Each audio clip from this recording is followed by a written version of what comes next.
wabarakatuh. Jumpa lagi pada pembelajaran selanjutnya. Kali ini kita akan membahas tentang materi prosedur perawatan dan perbaikan peralatan elektronika industri. Jadi kali ini kita akan membahas tentang prosedur perawatan dan perbaikan peralatan elektronika industri. Ya, dalam pertemuan kali ini apa yang akan kita bahas kali ini, yaitu yang pertama itu pengertian perawatan, dan yang kedua tujuan perawatan, dan yang ketiga keuntungan apa sih yang kita dapatkan pada perawatan peralatan elektronika. Ya. Jadi pengertian perawatan ini adalah suatu kombinasi semua tindakan atau kegiatan yang dilakukan dalam rangka mempertahankan atau mengembalikan suatu mesin atau alat pada kondisi yang dapat diterima. Atau perawatan ini adalah suatu tindakan yang kita lakukan untuk mengembalikan mesin atau peralatan, baik peralatan alat rumah tangga maupun peralatan di industri itu, sehingga dia bisa kondisinya seperti semula dan siap dipakai.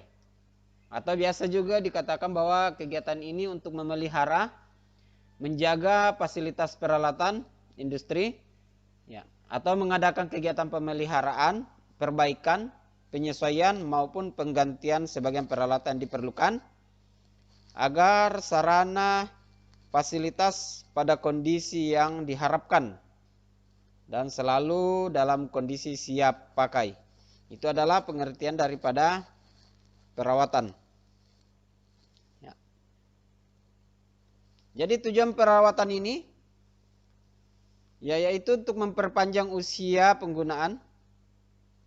Jadi menjamin ketersediaan optimum peralatan dipasang untuk produksi. Itu. Jadi keuntungan untuk perawatan yaitu menjamin ketersediaan peralatan untuk siap pakai. Itu untuk tujuannya memperpanjang usia penggunaan. Itu adalah tujuan daripada perawatan.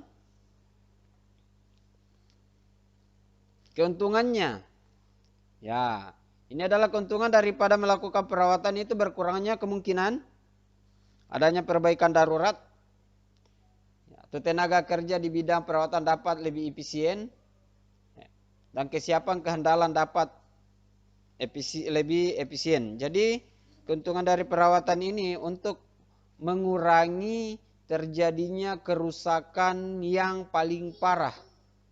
Jadi setiap saat kita harus melakukan perawatan. Biasanya kalau di industri itu perawatan itu dilakukan pada 1 kali 1 minggu untuk merawat mesin-mesin, terutama mesin-mesin yang bergerak, misalnya yang berputar. Jadi setiap 1 kali seminggu kita akan mengadakan perawatan pada industri-industri mesin. Untuk peralatan-peralatan elektronika yang di rumah itu kalau perlu setiap 1 kali 1 bulan untuk mengadakan perawatan. Misalnya kita bersih-bersihkan dan lain sebagainya.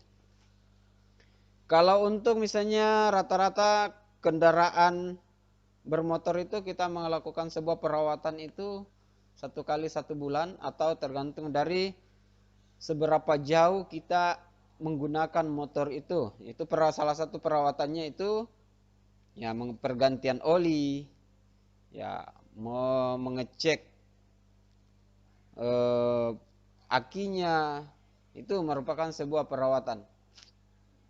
Setiap saat juga kita bisa melakukan perawatan, itu membersihkan agar kelihatan bersih dan selalu siap dipergunakan.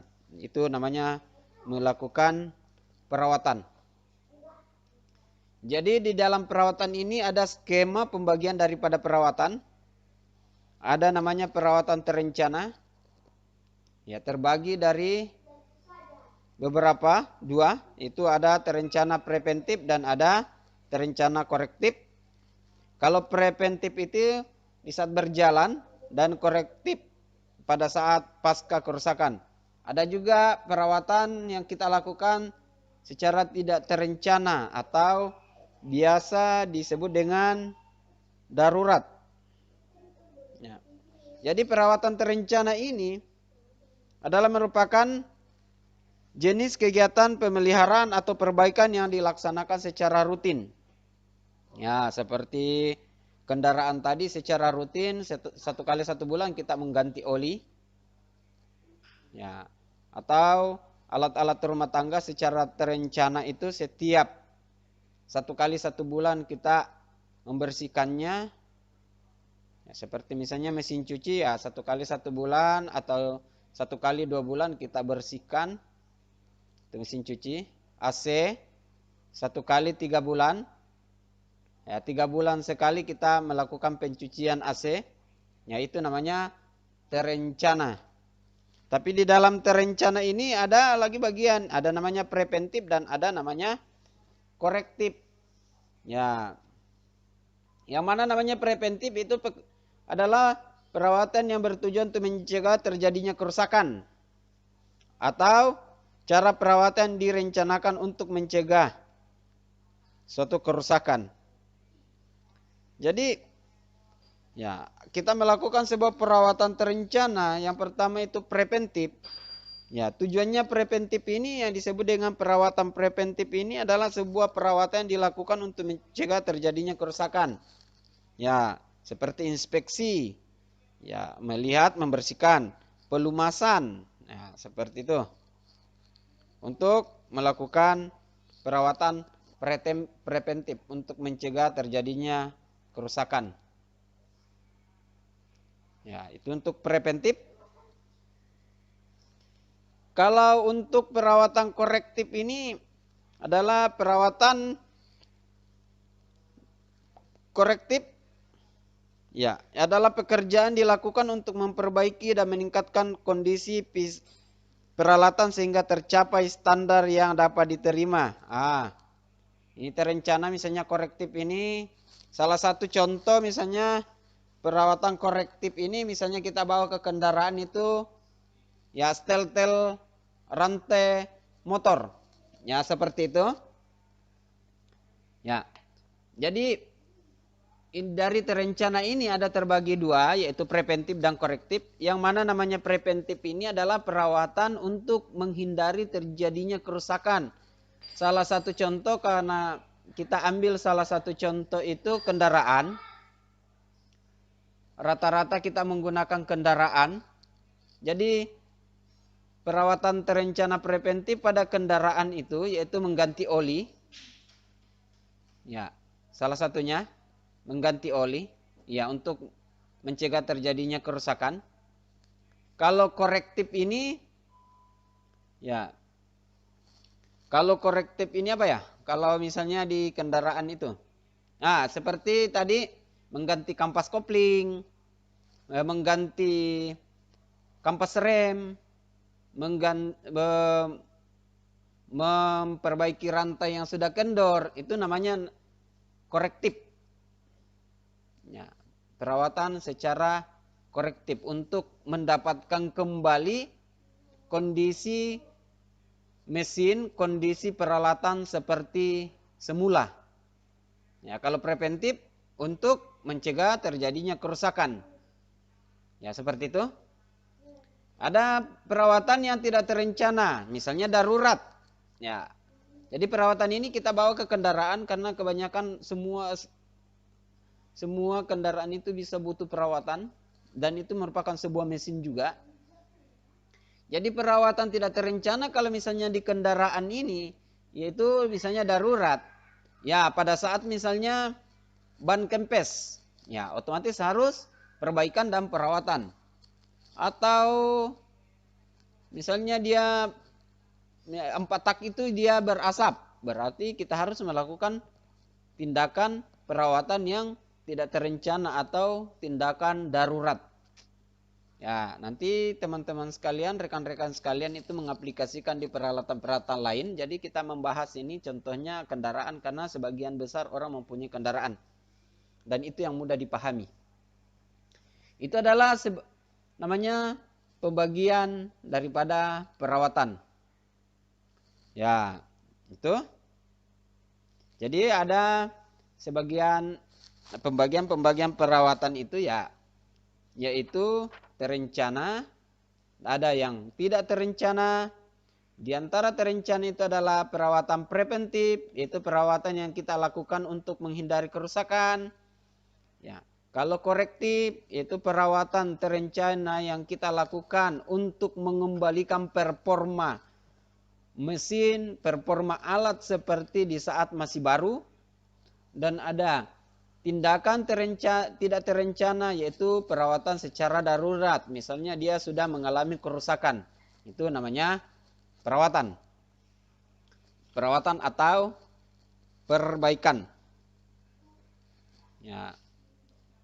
Jadi kalau misalnya masih ada pertanyaan ini, ya silakan tulis di kolom komen. Insya Allah kita akan bahas bersama-sama. Ya, ada lagi preventif, di bawahnya preventif ini ada namanya perawatan berjalan. Ya, di mana pekerjaan perawatan dilakukan ketika fasilitas atau peralatan dalam keadaan bekerja. Ya, biasanya perawatan berjalan diterapkan pada peralatan-peralatan yang beroperasi terus dan melayani proses produksi. Jadi ada perawatan terencana preventif ini, ya pada saat mesin-mesin berjalan. Ya, itu tadi misalnya kita berikan pelumas pada rantai mesin itu di saat berjalan. Ya. Salah satu yang terencana. Ya, ada yang korektif yang pasca kerusakan. Nah, itu perawatan pasca kerusakan ini yang kita lakukan setelah terjadi kerusakan pada peralatan. Ya, untuk misalnya memperbaiki suku cadang, mengganti alat-alat yang sudah tidak layak atau sudah tidak maksimal sistem kerjanya. Ya, kalau misalnya perawatan darurat ya, yaitu pekerjaan perbaikan yang harus dilakukan karena terjadi kemacetan atau kerusakan yang tidak terduga. Nah, itu namanya darurat. Jadi ya kita harus melakukan sebuah perawatan itu mengganti karena dalam keadaan darurat. Itu adalah skema pembagian daripada perawatan. Nah, jadi tahapan-tahapan dari perawatan ini ya diantaranya pendeteksian, penentuan lokasi dan perbaikan. Di mana pendeteksian ini ya mendeteksi yaitu memeriksa fungsi-fungsi dari setiap bagian. Ya, memeriksa kinerja setiap bagian dan bandingkan dengan spesifikasi alat tersebut. Ya. Misalnya salah satu kita menggunakan kendaraan kita bunyi pada suara pada saat baru itu masih halus, setelah saat-saat tertentu itu sudah agak kasar, ya disitulah kita akan mendeteksi apakah kira-kira yang mengalami kerusakan. Ya, seperti itu.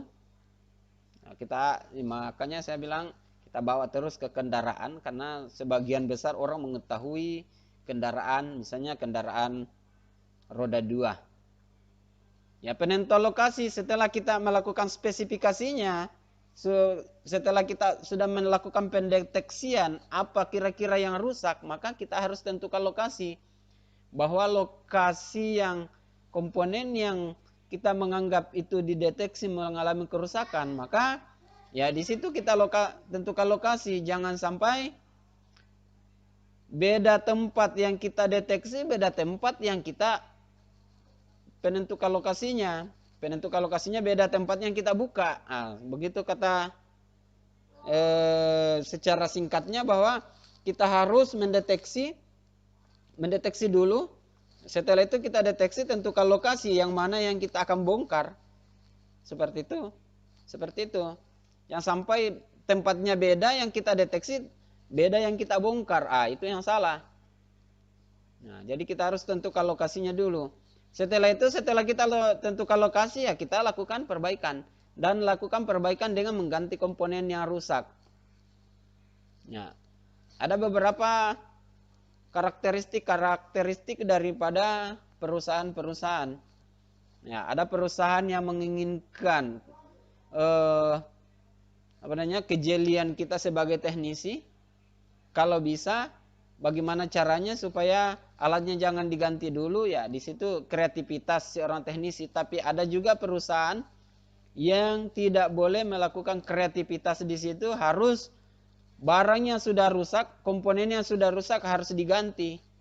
Tergantung dari perusahaan mana. Ya, misalnya perusahaan dari Cina berbeda dengan perusahaan dari Korea dan berbeda juga dari perusahaan Jepang. Nah, salah satu contoh, perusahaan Jepang tidak mau kita akan mengakali sebuah komponen yang sedang rusak. Harus diganti. Harus diganti yang baru. Dan tidak boleh juga kita melakukan perbaikan di situ. Kita harus memasukkan ke dalam prosedur dalam penggantian itu. Ya, seperti itu. Tapi ada juga perusahaan yang menginginkan kreativitas kita, kalau perlu sambung langsung. Yang penting produksi jalan. Ya, jadi itu adalah pengalaman-pengalaman di saat saya menjadi pekerja di swasta pada perusahaan, baik perusahaan yang kecil maupun sampai perusahaan yang besar. Jadi ada perusahaan yang menginginkan kreativitas kita. Kalau perlu ganjal dulu bagaimana kreativitas kita untuk mengatasi yang kerusakan komponen tersebut. Tapi ada juga perusahaan yang tidak boleh sama sekali. Ya rusak komponen harus ganti. Tidak bisa diakali. Ya, salah satu perusahaan-perusahaan yang punya orang Jepang. Jepang itu tidak bisa diakali dulu. Tidak bisa di situ bilang kita perbaiki dulu. Ya, karena harus ganti. Kalau memang rusak, ganti yang baru. Nanti teknisi tersendirinya ada yang memperbaiki itu. Oke? Itu salah satu cerita untuk masalah perawatan. Selanjutnya perencanaan perawatan. Ya. Jadi di sini kita akan merencanakan sebuah perawatan seperti yang saya bilang tadi. Di dalam perencanaan perawatan, seorang teknisi itu harus merencanakan perawatan. Ya, sasaran perencanaan perawatan, sasaran yang mana dulu? Karena yang namanya mesin di dalam sebuah industri itu banyak. Kalau dalam satu hari melakukan perawatan semua mesin itu tidak mungkin.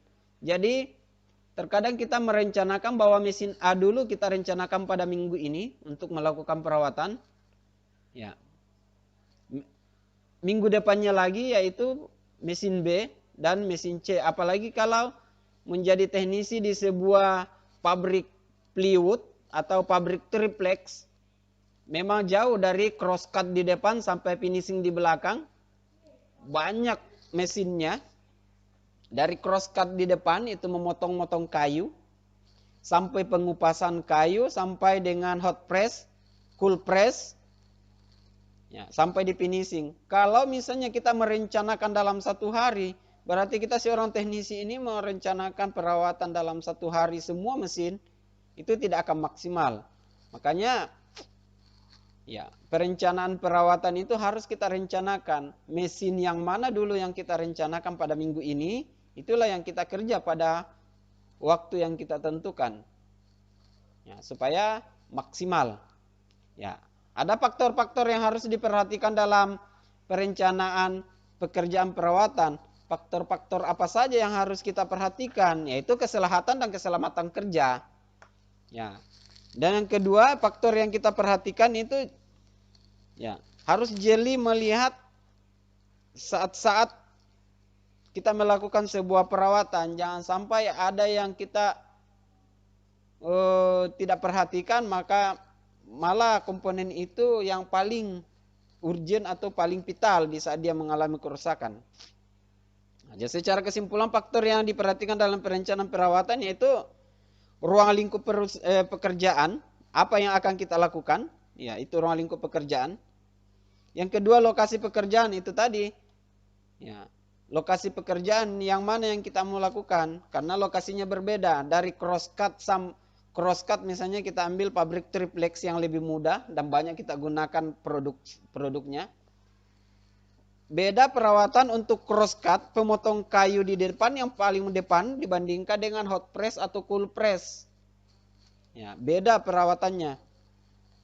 Jadi, ya ruang lingkup pekerjaan, jadi kita memang merencanakan apa yang kita lakukan pada perawatan untuk hot press atau kita melakukan perawatan pada panel. Apa yang kita lakukan? Otomatis kita akan membersihkan debu-debu yang ada di dalam panel listriknya itu. Membersihkan panel, debu-debu panel jangan menggunakan air. Ya, kita harus menggunakan blower. Ya, itu salah satu pekerjaan yang harus kita perhatikan. Ya, yang ketiga adalah prioritas pekerjaan. Jadi yang pertama tadi faktor yang diperhatikan dalam perencanaan pekerjaan yaitu ruang lingkup pekerjaannya. Ya. Tindakan apa yang tepat yang kita lakukan? Gambar-gambar skema. Alat yang kita akan perbaiki, ya, rangkaian alat yang kita perbaiki itu adalah namanya ruang lingkup pekerjaan. Jadi harus kita mengenal pekerjaan itu apa yang akan kita lakukan. Yang kedua, lokasi pekerjaan.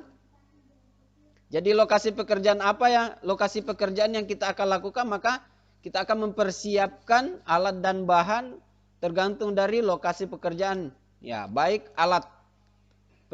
alat-alat bengkel atau alat-alat pendukung pada lokasi pekerjaan. Misalnya, ya dalam keadaan tidak kering atau berlumpur, ya harus menggunakan sepatu boot.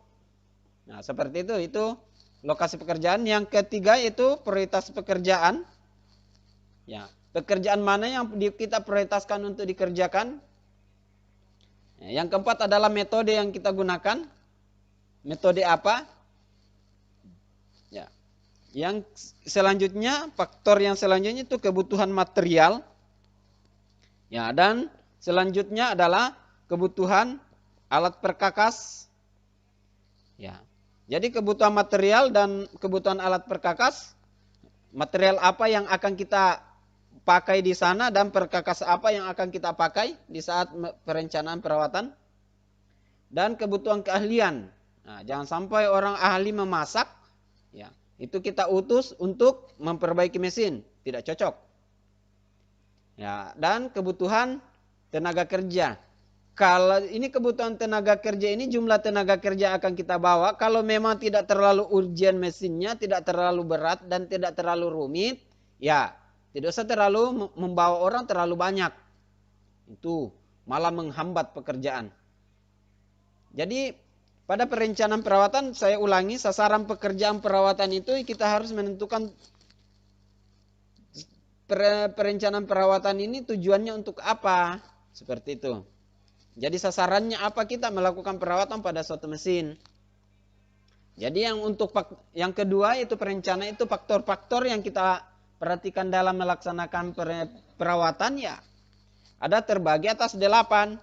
Yang pertama ruang lingkup. Ya. Ruang lingkup ini ya, pekerjaan apa yang kita lakukan? Itu ruang lingkup pekerjaan yang sampai hanya misalnya mengganti kabel, ya. Bukan mengganti kabel, malah menambah oli. Itu yang salah. Ya. Ruang lingkup pekerjaan kita melakukan perbaikan panel, ya tidak perlu bawa kunci atau palu-palu, tidak perlu.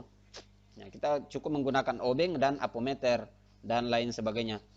Ya, lokasi pekerjaan ini ya ada beberapa lokasi, tergantung dari tergantung dari lokasi pekerjaan ini, tergantung dari situasi dan kondisi pada lokasi pekerjaan.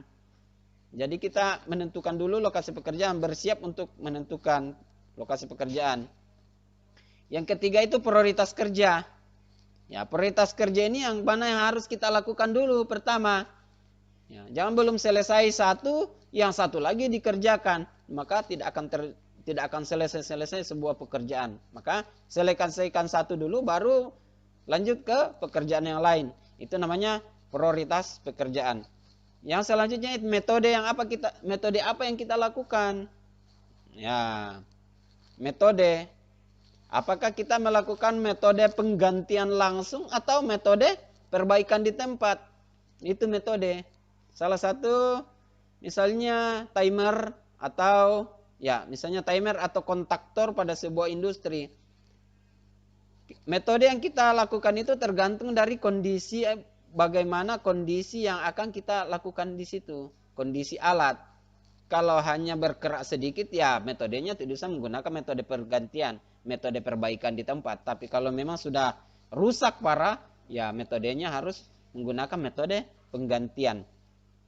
Selanjutnya, kebutuhan material. Ya, kita harus memang lengkap kebutuhan material, jangan sampai bolak-balik ke sana kemari untuk misalnya ada pergantian baru kita tidak membawa suku cadang, ya itu menghambat juga pekerjaan. Jadi ya menentukan lokasi, misalnya menentukan lokasi mesin ini yang akan kita perbaiki pada saat ini, ya disitulah harus kita pahami seorang teknisi bahwa di saat penggantian inilah yang akan kita bawa dan ini yang rentan untuk rusak.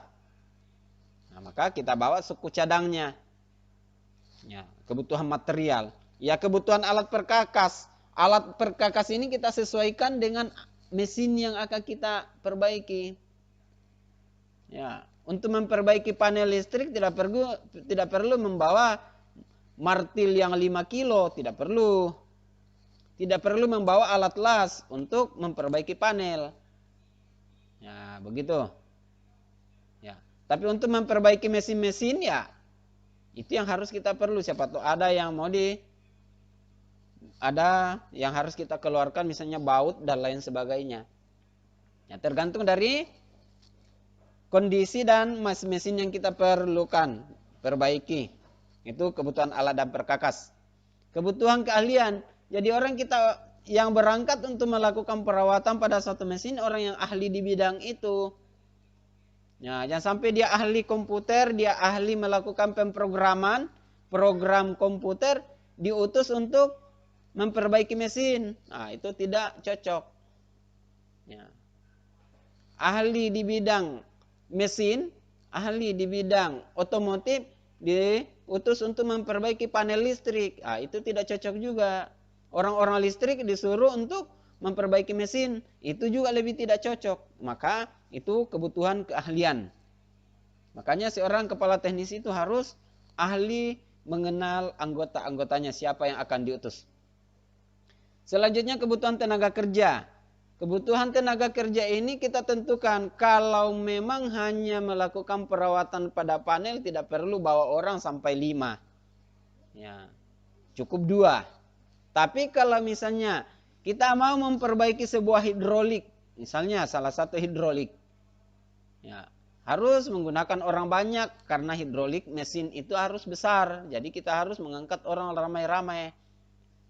Nah, seperti itu ya, kebutuhan kita tergantung dari kebutuhan itu. Oke, lanjut. Ya, suku cadang.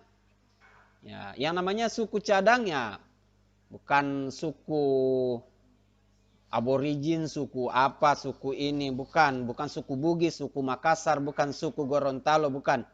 Ya, namanya suku cadang itu adalah stok alat-alat yang baru untuk dipersiapkan untuk mengganti atau material pengganti pada suatu mesin. Itu suku cadang. Ya, alat-alat persiapan. Itu adalah suku cadang. Ini fungsinya orang-orang yang laboran. Harus mengontrol suku cadang. Ya, fungsinya kontrol suku cadang untuk mengetahui seberapa banyak lagi persiapan untuk suku cadang. Harus dikontrol. Kenapa? Jangan sampai kita membutuhkan bahannya sudah habis. Ya, komponen-komponennya sudah habis. Itu dasar-dasar kontrol suku cadang. Ya, yaitu pengelolaan suku cadang. Itu penyimpanan stok. Ya.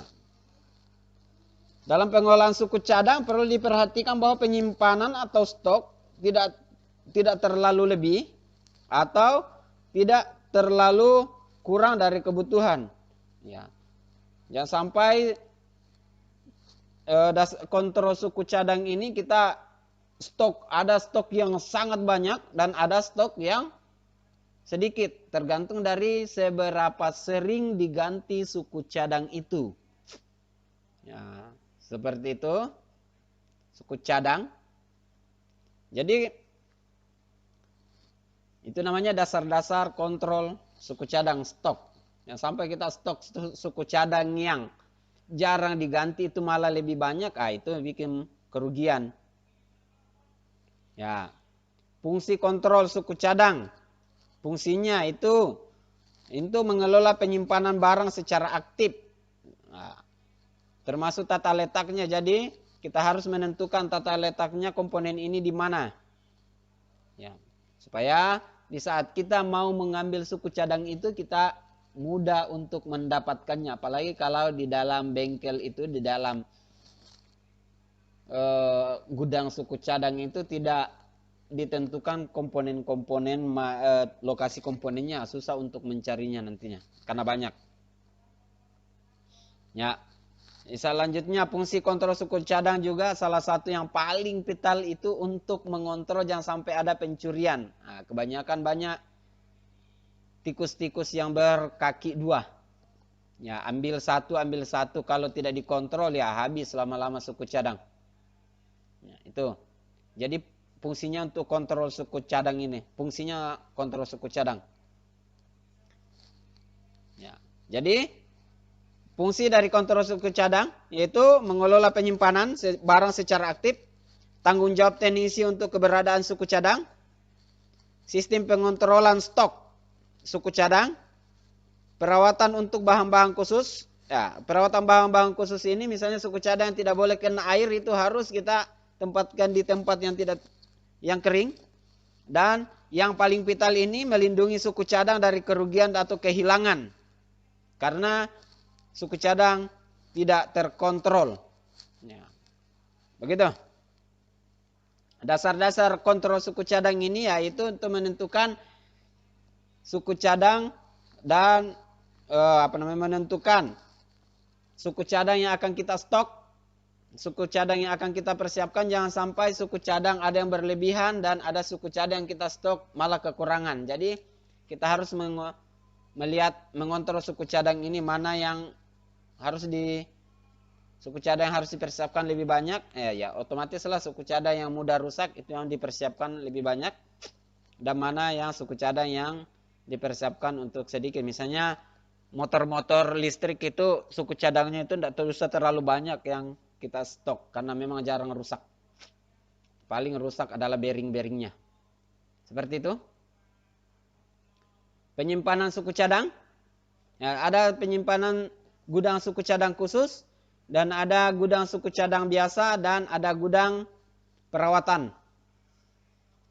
Ya. Itu penyimpanan.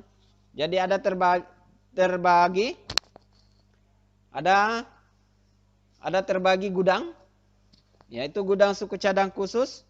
Ya, gudang ini menyimpan suku cadang yang biasa dipakai pada peralatan atau mesin tertentu yang sangat vital. Ya. Jadi gudang suku cadang ini adalah gudang suku cadang yang ditempati untuk menyimpan alat-alat yang sangat vital fungsinya. Ya. Seperti motor listrik, poros hubungan, bantalan khusus, roda gigi, dan komponennya lain. Ya. Salah satu hilang, ya sudah, kerugian banyak sekali. Salah satu suku gudang itu misalnya terbakar, ya, maka suku cadang yang ada di dalam itu mengalami kerusakan sehingga ya pabrik atau industri itu kerugiannya sangat besar. Makanya ini harus suku cadang yang khusus. Keamanannya harus khusus. Satu dicuri orang maka perusahaan rugi besar. Itu namanya suku cadang khusus. Ada suku cadang biasa. itu suku cadang, gudang ditempati untuk menyimpan suku cadang yang tidak istimewa. Ya, suku cadang biasa. Ya. Misalnya suku cadang biasa ini penyimpanan baut-baut, penyimpanan plastik-plastik, penyimpanan ya pokoknya suku cadangnya biasa-biasa, suku cadang yang agak murah. Jadi di sini kita menyimpan suku cadang yang sudah suku cadang murah. Nah, kalau suku cadang khusus ini suku cadang di mana kita menyimpan suku cadang yang mahal atau alat khusus. Nah, seperti itu. Dan suku cadang biasa ini suku cadang di mana kita menyimpan suku cadang yang murah. Misalnya hilang atau rusak, itu perusahaan tidak terlalu mengalami kerugian. Dan ada suku cadang perawatan, ada gudang perawatan. Jadi disinilah gudang perawatan ini seperti bengkel. Ya, bengkel atau laboratorium. Di sini kita akan memperbaiki suku cadang yang misalnya suku cadang yang mengalami kerusakan yang masih bisa diperbaiki, maka disinilah suku cadang perawatan kita lakukan perbaikan. Ya. Dan biasanya yang disimpan pada suku cadang perawatan itu ya antara lain perlengkapan pelumasan atau pengecatan. Ya, biasanya juga kita simpan peralatan perkakas tangan, kunci-kunci, alat potong, alat pembersih, biasanya juga alat ukur dan alat bantu peralatan yang lain. Ini suku cadang perawatan. Oke? Organisasi perawatan. Ada organisasi perawatan, ada jenis pekerjaan. Yang kedua kesinambungan pekerjaan, situasi geografis, ruang lingkup bidang perawatan. Jadi jenis pekerjaan ini, organisasi perawatan pada jenis pekerjaan ini adalah ya menentukan jenis pekerjaan perawatan, menentukan karakteristik pekerjaan. Ya, ini yaitu menentukan karakteristik daripada pekerjaan. Ya, biasanya yang menangani yang dilakukan oleh orang-orang seperti sipil, permesinan, ya, listrik dan sebagainya. Ada kesinambungan, yaitu pengaturan pekerjaan dilakukan di suatu industri. Ya.